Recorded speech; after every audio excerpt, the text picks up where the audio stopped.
What do you see when you picture Jesus? You might see bad art and confusing messages. You might see a gentle European hippie. Maybe you see a ticket to heaven, or a disapproving God who's a million miles away.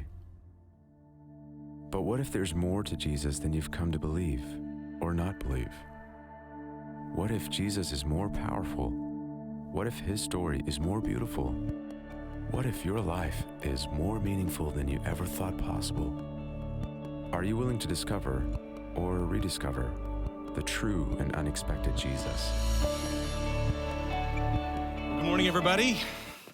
It's great to see you. I want to say hi to the people watching online as well. If you've got a Bible or you have it on your device, go with me to John chapter 2. We're going to be in John chapter 2 this morning, and I want to begin with a hypothetical for you.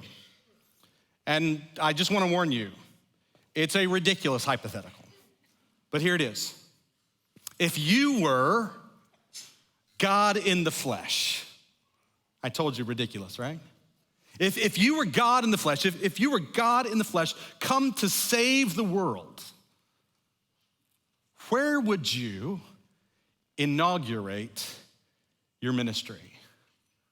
Where would you get started? Right? You've come into the world to save the world. Where would you kick it all off? Would you start with the rich and the powerful, the movers and the shakers, the ones who seem to have the ability to influence the way things are in the world? Would you begin among the destitute, the poor, the down and out? Where would you begin your ministry? It's very interesting that when we look at the one who was God in the flesh, Jesus, the incarnate God who came among us, it's interesting to note that he didn't begin his ministry among the rich and the powerful, the movers and the shakers. He didn't begin his ministry among the poor, the down and out. Jesus began his ministry at a party. Jesus began his ministry at a party, a wedding in a little village of Cana in Galilee, where there was a young couple who was desperately in need of help. You know, it seems to me that, well, for some of us at least, admitting that we need help doesn't come easy, right? That for many of us, the three most difficult words in the English language to string together in this precise order are, I need help. In fact, I was thinking about starting this sermon this morning. I was thinking about doing that thing that I sometimes make you do, where I make you turn and look at the person next to you and look them in the eye and say something to them. I thought about having you turn and look at the person next to you and just look in their eyes and say to them, I need help. But then I thought, that's really not fair, right? That even in church, that might just be a little too honest, a little too vulnerable. But it's true that we all do need help. And so what I want you to do instead is I want you to turn to your neighbor, look them in the eye and say, you need help, right? It's much easier to say that, isn't it? It's much easier to look at another person and say, you need help. It's so much easier to see their issues, to see their struggles, to see their failures, to see the messiness of their lives. And yet we all have struggles. We all have more issues than we like to admit. We all have failures that we don't want others to see. We all have messiness in our lives that we try really hard to contain. And we need to be able to admit the reality. I need help. And I think we can look around the world and say, not only do we individually need help, but our world needs help. Our nation needs help. That we find ourselves in a cultural moment where there are deep challenges that we face and increasingly angry divisions about how to respond to those challenges. Each of us individually needs help. The world in which we find ourselves needs help. We're going to look at a story together this morning that reminds us that help has come. We're launching a brand new sermon series this week called The Unexpected Jesus. You saw the video for that a minute ago, where we're looking at the idea that maybe, just maybe, there's more to the story than we've been led to believe. That maybe, just maybe, rather than Jesus merely being our ticket to heaven when we die, a distant, disapproving God, that maybe we find in the story of Jesus something unexpected. A couple of years ago, I was given a gift by a dear friend and former student. She gave me a gift when she graduated from seminary. It's a book weight. But inscribed on the leather of this book weight, it says, "You taught me to see a more beautiful gospel." It's one of the most meaningful compliments I've ever received in my life. You taught me to see a more beautiful gospel. And over the course of the next 6 weeks, what we want to try to do is to help all of you to see a more beautiful gospel. That maybe, just maybe, there's more to Jesus than we ever imagined. And in order for us to do that, we're going to be looking at 6 miracle stories. You see, I believe that in the miracle stories of Jesus that we find in the Gospels, that they reveal something so much more than merely Jesus' power.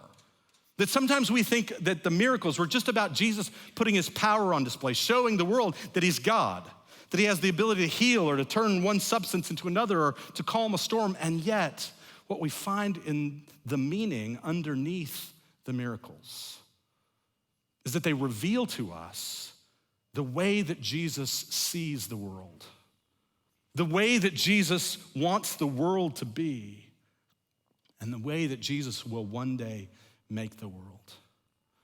And we find the unexpected.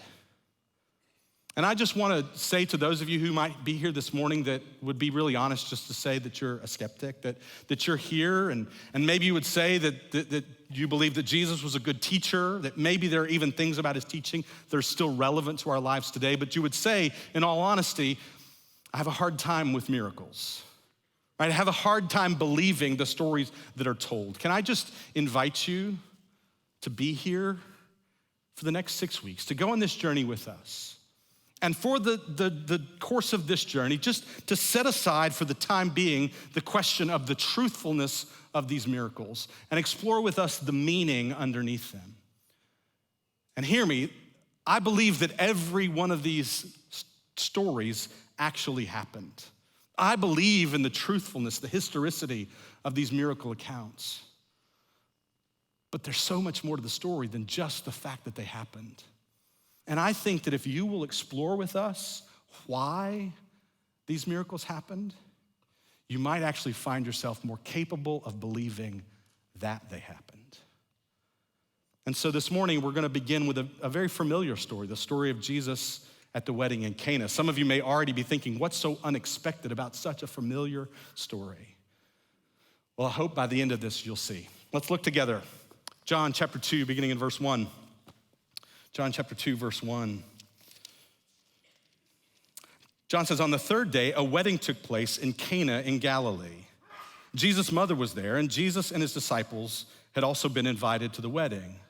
When the wine was gone, Jesus' mother said to him, they have no more wine. Now, stop right there for just a second.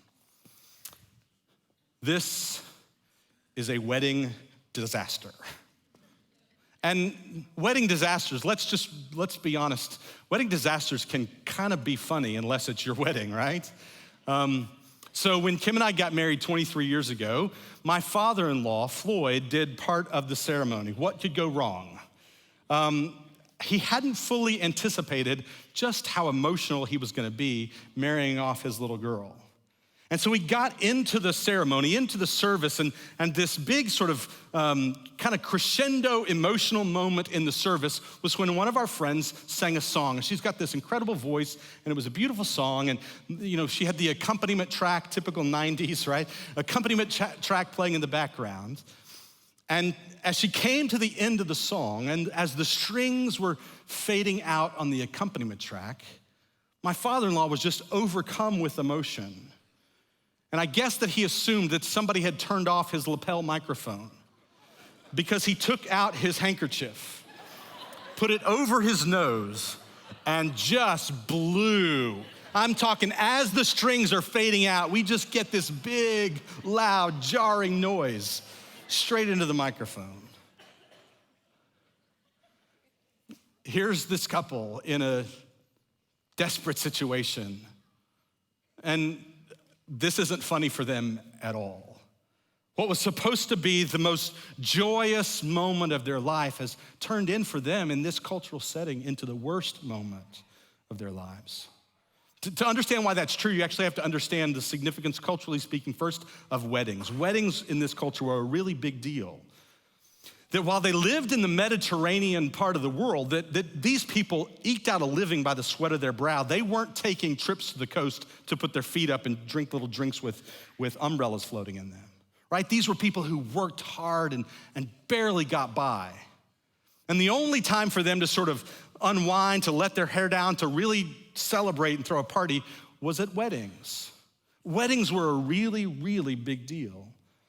And the expectation was that if you came to the wedding, you were supposed to bring a gift that would help this young couple get their life started. But in that culture, so characterized by an emphasis on honor and shame, the idea was a kind of reciprocity. You come to the wedding, you bring a gift. In return, you get a really great party. And it all goes well if everybody does their part. If I bring a gift and I get a party, but in the story, the party comes to a very abrupt halt because they've run out of wine. That this young couple hasn't fulfilled their social obligation to provide the kind of party that all of their guests were expected. And in that day, in that culture, this was huge. They're desperate. You have to understand the significance of weddings, but you also have to understand the significance of wine. That wine was a really big deal. That, in fact, there is an ancient rabbi in the Mishnah that says, without wine, there is no joy. Wine throughout the Bible is a symbol of joy and fellowship. This is very different than the kind of church that I grew up in where that was the devil's drink, right?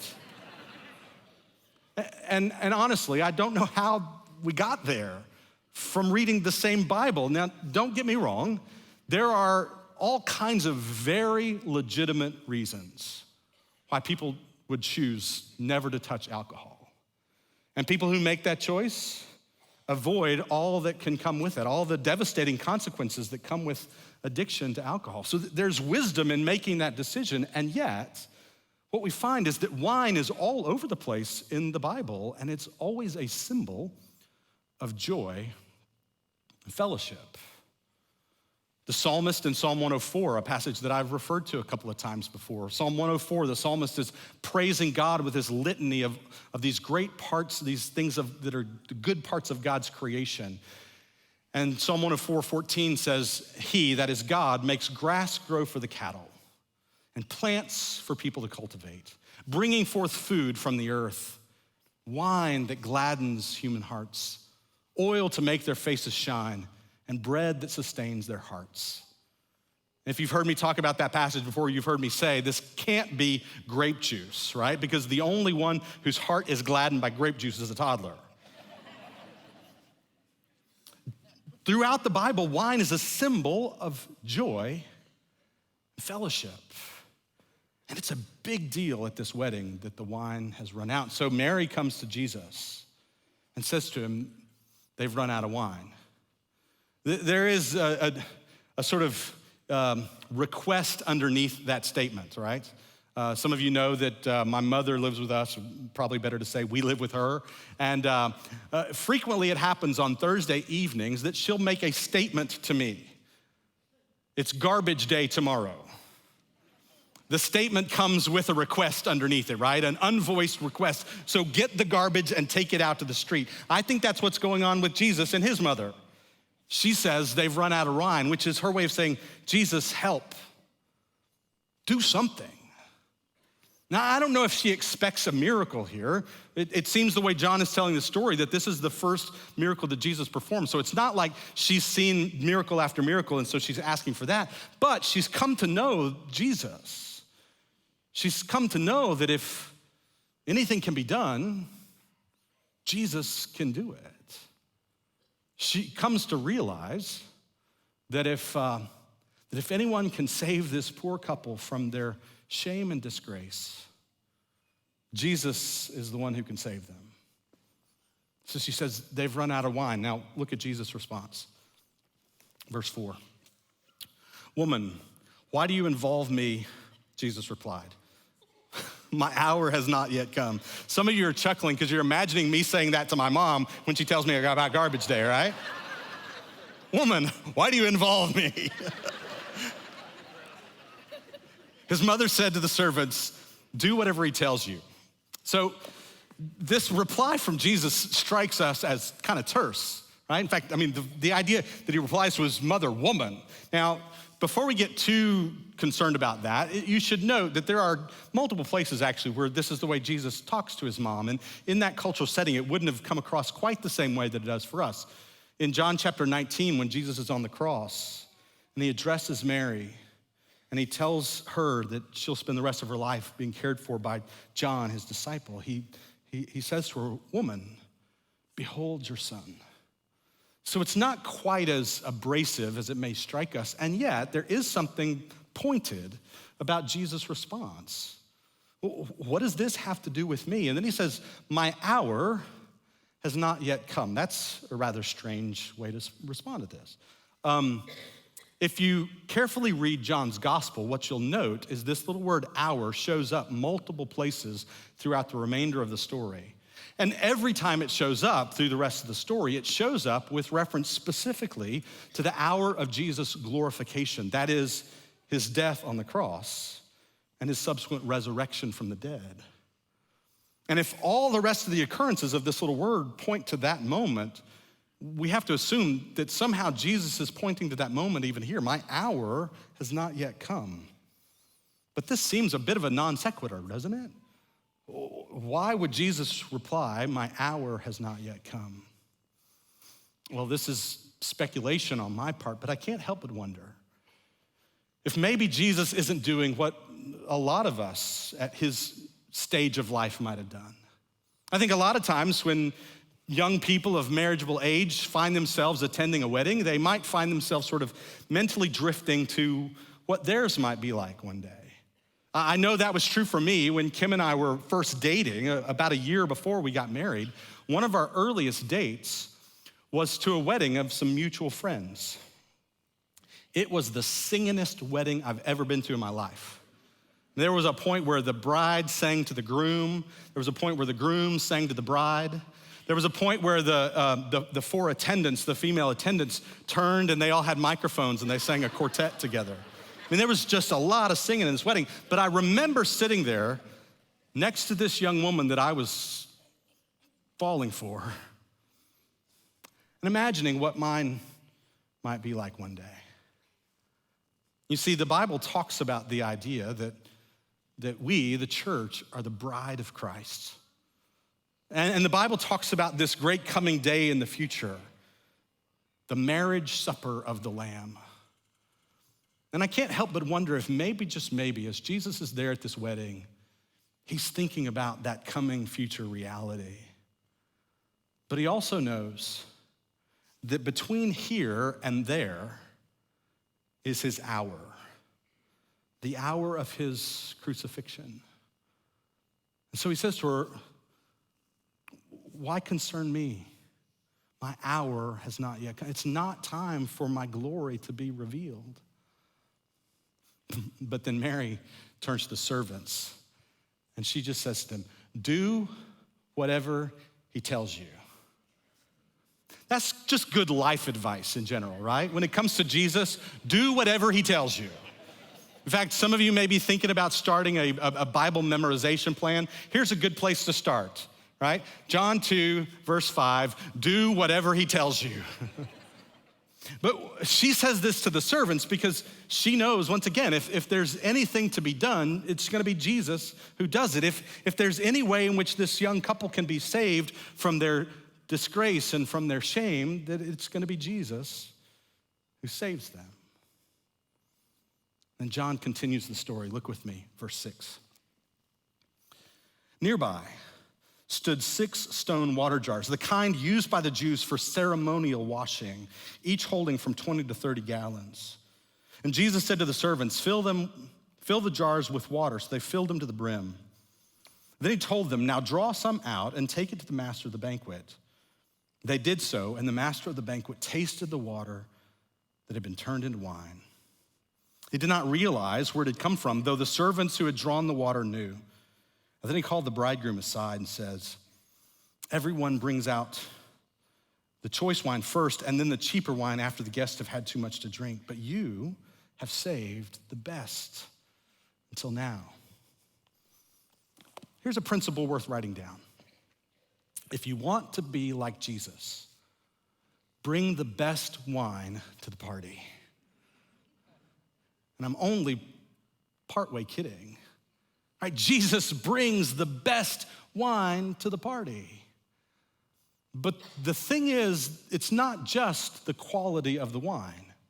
In fact, if we focus in on either the power of Jesus to turn water into wine or the quality of the wine, I think we actually miss the whole point. What's remarkably interesting is the math. And that's something I never thought I'd say, right? Because I've never found math remotely interesting, much less remarkably interesting. Think about this, 6 stone water jars, each holding from 20 to 30 gallons, filled to the brim. If you do the math this way, here's how it works. There are 128 ounces per gallon. If we assume a pour of 4 ounces, which admittedly is not exactly a generous pour, but the math works out cleanly this way. So 128 ounces per gallon, 4 ounces per glass. What you have is 32 glasses per gallon. 6 stone water jars holding from 20 to 30 gallons filled to the brim, 180 gallons. You do the math, Jesus makes 5,760 glasses of wine. For, oh, by the way, a party that's probably already been going on for a couple of days. I mean, this is scandalous in the church that I grew up in. What is going on? I mean, Jesus doesn't just make an abundance of wine. Jesus makes a super abundance of wine. Jesus makes more wine than I think they could possibly drink. What's going on with this? Well, what you need to know is that in the Old Testament prophets, when they looked ahead to this great coming day, when God would return to his people and he would set the world right, he would establish things the way that they're supposed to be. This was a longed for day, a day that they dreamed of with hope, a day of abundance and blessing and joy and life. And when the prophets anticipating that great coming day, one of the regular images that they used to talk about it was an abundance of wine. Joel chapter 3, verse 18, the prophet Joel says, in that day, the mountains will drip with new wine. And the hills will flow with milk, and all the ravines of Judah will run with water. Amos talks about that day and says, the days are coming, declares the Lord, when the reaper will be overtaken by the plowman. That there's such abundance that they can't keep up with one another. The reaper will be overtaken by the plowman, the planter with the one treading grapes, and new wine will drip from the mountains and flow from all the hills. And I will bring my people Israel back from exile. One of the passages of scripture that's meant more to me than I think any other, Isaiah 25. Isaiah writes about that great coming day, and he says, on this mountain, that is Mount Zion, on this mountain, the Lord Almighty will prepare a feast of rich food for all the peoples, a banquet of aged wine, the best of meats and the finest of wines. And I have to assume there will be vegan options for those for whom that's applicable, right? Iced tea and lemonade for our Baptist friends. He goes on and he says, on this mountain, I will destroy the shroud that enfolds all people, the sheet that covers all nations. And he will swallow up death forever. The sovereign Lord will wipe away the tears from all their faces. He will remove his people's disgrace from all the earth. The Lord has spoken. The prophets, when they look ahead to that great coming day when God would return to his people, that he would set the world right, that he would take everything wrong with the world and make it right, everything broken in the world and make it whole, everything marred in the world and make it beautiful. The image that they used to speak of that day was abundance of wine. And the meaning underneath this miracle is not just that Jesus has the power to turn one substance to another. It's that Jesus has come to set the world right. That he has come and that he's coming again. And that day will be fully realized. But what's also interesting is not just the quality of the wine, not just the abundance of wine, but actually what Jesus makes the wine in. Marshall McLuhan is now deceased, but a social commentator, and he's famous for these little aphorisms, and his probably most famous aphorism is, the medium is the message. The medium is the message. How the message is conveyed, what it's conveyed in, is actually as important as the message itself. And there's something about that that's true of this story. The medium is essential to the message. You see, after a couple of days of partying, the wine has run out. There are bottles laying around. In that day, they were called amphorae, clay jars that were narrow at the bottom that would be stood into a wooden rack that would hold them, and they could be carried under the arms of those who were pouring the wine. After a couple of days and now the wine has run out, there are amphorae laying around somewhere. Jesus doesn't say, go grab those and fill them up. Jesus looks over and sees these stone water jars, the kind used by the Jews for ceremonial cleansing. And he says, go fill those up. What happens is that these stone jars that were in that day an essential part of Jewish ritual, they were in that day profound symbols of who's in and who's out. Symbols of inclusion and exclusion, symbols of clean and unclean. And Jesus, the God incarnate who starts his ministry at a party, turns these symbols of inclusion and exclusion into symbols of joy and fellowship. It's Jesus' way of saying, I have come to bring something profoundly new. It's not that the old was bad, it's the old was old, and I'm here to bring new wine, new life, new fellowship, new joy. There's something more than just the power of Jesus going on in this story. The unexpected Jesus who has come to bring a superabundance of wine as a way of reminding us that there is coming a day when he comes again, when everything wrong with the world will be made right and everything broken with the world will be made whole.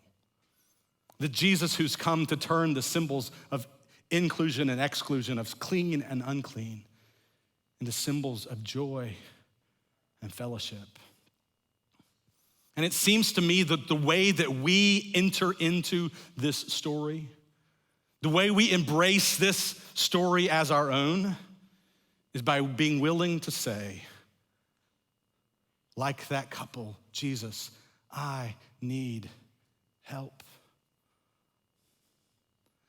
This morning, right after this service, we get the incredible joy of being able to celebrate with 34 people who are declaring their commitment to Jesus through baptism.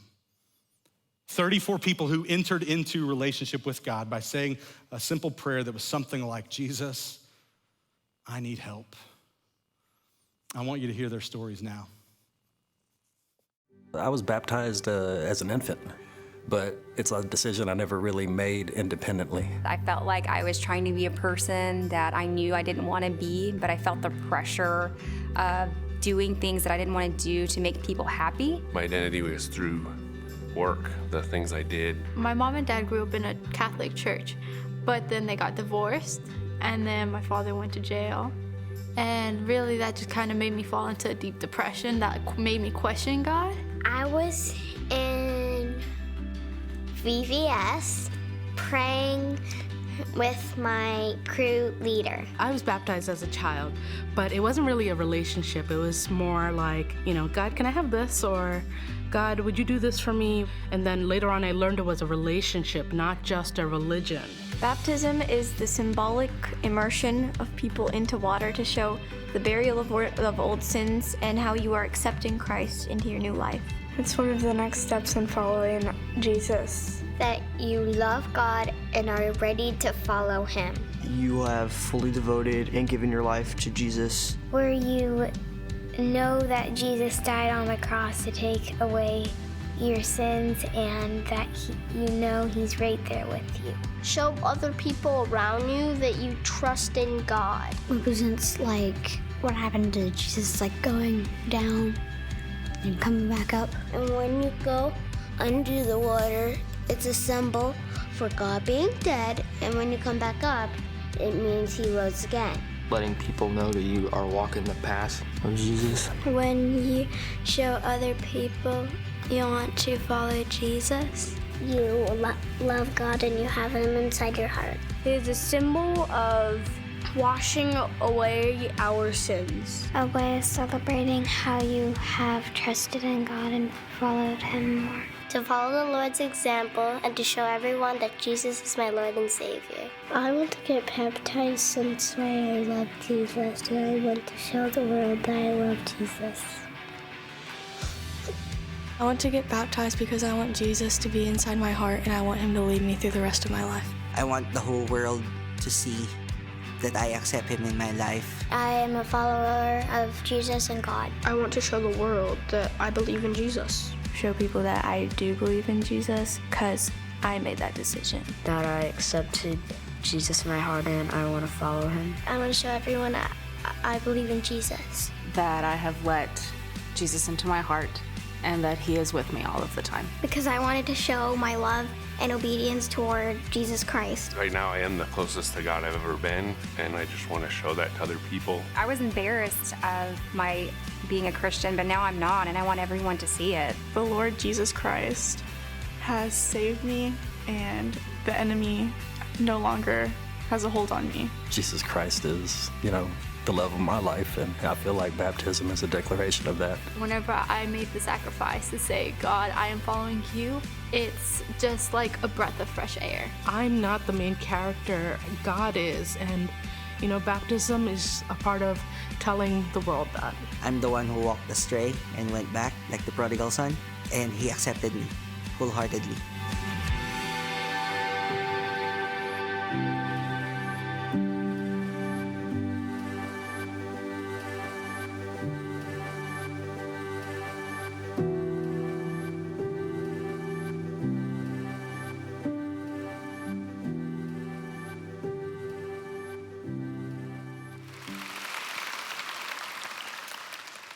The unexpected Jesus, who was God in the flesh, chose to begin His ministry at a party where there was a desperate young couple trapped in their disgrace and shame and completely incapable of saving themselves.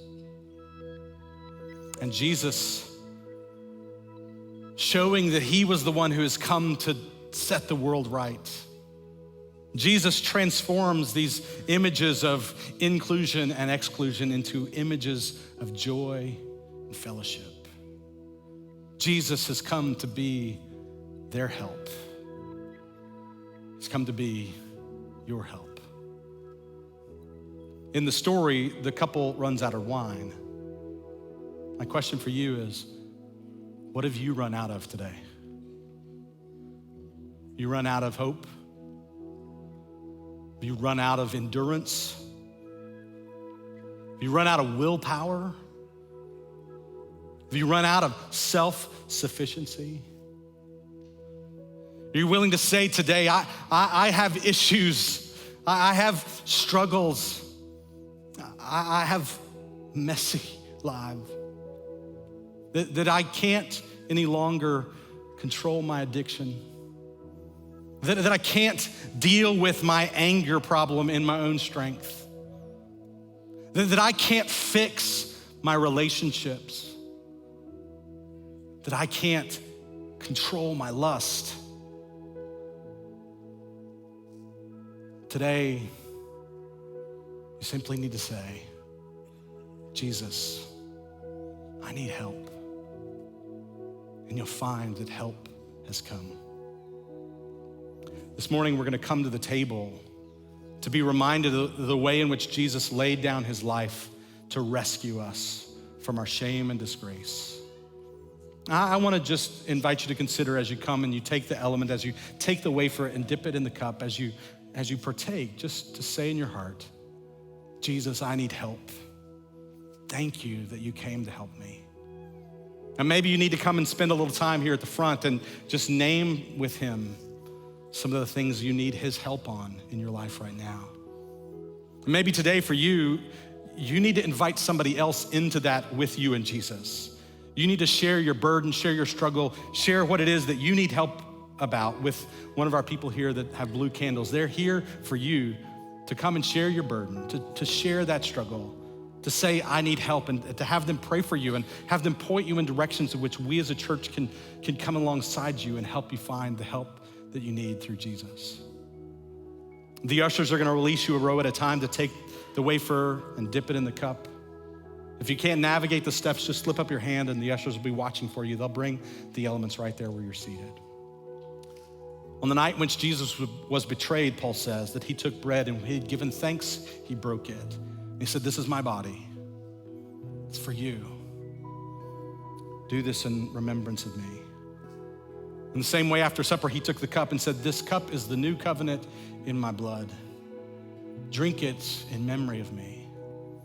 For as often as we eat this bread and we drink this cup, we proclaim the Lord's death until he comes again. Let's partake together this morning.